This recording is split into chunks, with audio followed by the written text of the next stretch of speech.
First step is selecting an appropriate container.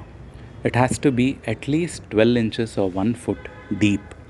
Only then the root system will be strong and the shoot or the plant will have a luxurious growth like you can see here.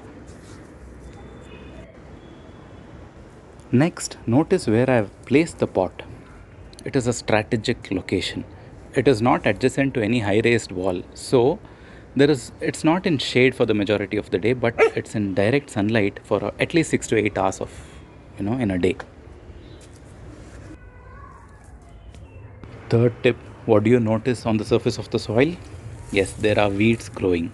It is very important to de-weed periodically.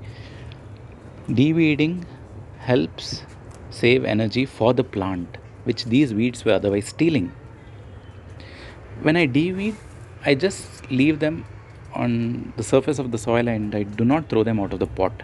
This is because when they decompose, they give nutrition back to the soil.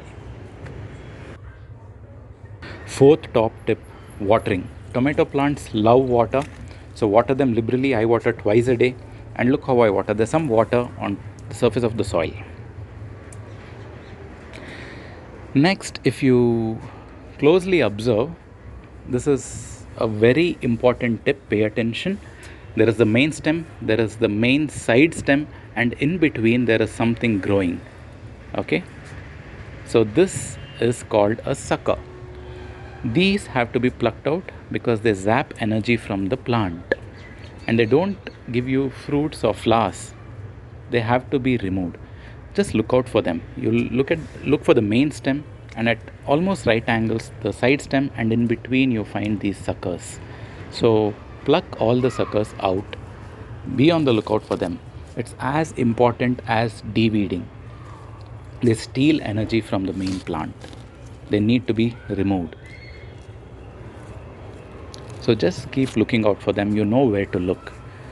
This one here is a big giant sucker. The main stem, the side stem forming a right angle, and in between it is there. So now you know what part of the plant to prune, what leaves to prune.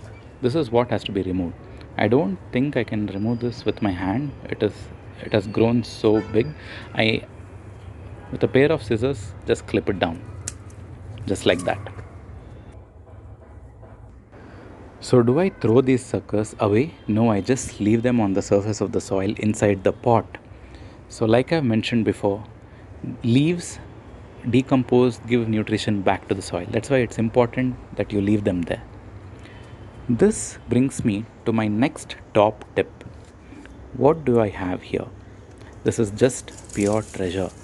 Can you see some dried grass? Yes, dried grass, dry leaves.